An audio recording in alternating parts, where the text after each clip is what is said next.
Party ने सरकार बनाई, समाजवादी पार्टी जो इलेक्शन को बायपोलर बता रही थी और अपनी जीत की बात कर रही थी, वो वहाँ पे एक बड़ा आंकड़ा नहीं ला पाई और उसमें कई बड़े चेहरे इस बार हार गए, उसमें आप भी शामिल थे। तो क्या लगता है, क्या वजह रही है? देखिए, रही बात जनता का जनादेश जो भी आया है, हम उसको यथावत उसका सम्मान करते हैं। रही बात जीत और हार का, ये दोनों लोकतंत्र के दोनों पहलू हैं। जीत को भी खुले मन से स्वीकार जिस तरीके से किया जाता है, उसी प्रकार से हार को भी स्वीकार किया जाना चाहिए। मैं हार स्वीकार करता हूं, लेकिन मैं चुनाव हारा हूं, हिम्मत और हौसला नहीं हारा हूं।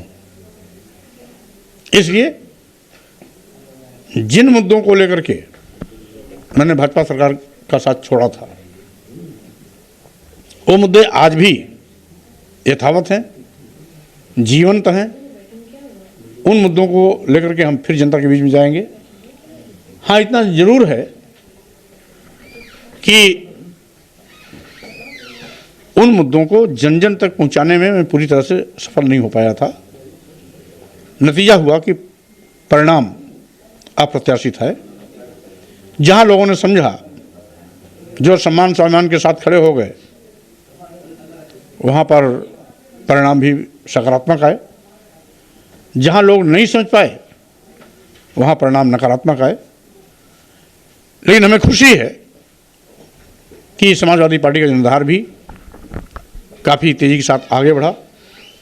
विधायकों की संख्या भी 2.5 गुना बढ़ी। समाजवादी पार्टी एक बड़ी ताकत बनकर के उत्तर प्रदेश की क्षितिज पर उभरी है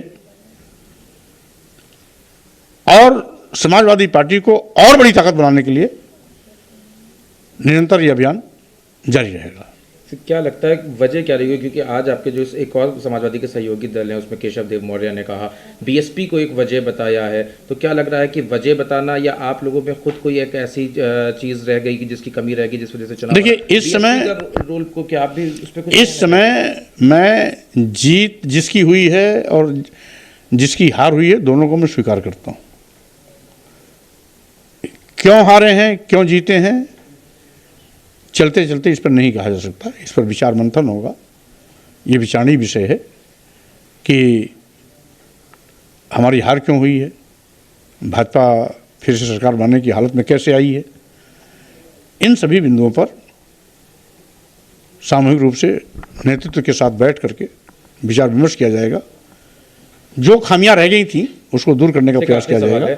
आपको क्या लगता है कि अगर आप अभी जिस तरह से बीजेपी ने प्रचंड बहुमत हासिल करी है, अगर आप बीजेपी में रहते तो शायद आप भी जी जाते, तो क्या एक अपने डिसीजन को लेके कोई सेकंड थॉट है क्या कि अगर आप देखिए, राजनीति में वो चीज़ें पहले बीजेपी में सुधार, अगर आप उस टाइम बात करते तो सुधार आ सकता? देखिए, अंधे के आगे रोना, अपना दीदा खोना। जहाँ जहाँ कहना चाहिए था हमने कह दिया था, और जब बात नहीं मानी गई तभी मैंने वो निर्णय लिया था।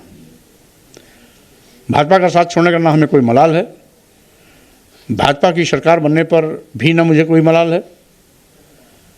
और रही बात, केवल विधायक और मंत्री बनने के लिए ही राजनीति नहीं की जाती है, सच बात कहने के लिए भी राजनीति की जाती है। सांप और नेवले वाली बात भी आपने कही थी कि वो सांप है, आप नेवला। वो स्वाभाविक रूप से अगर मैं चुनाव जीता होता तो वो आज लागू हो गया होता।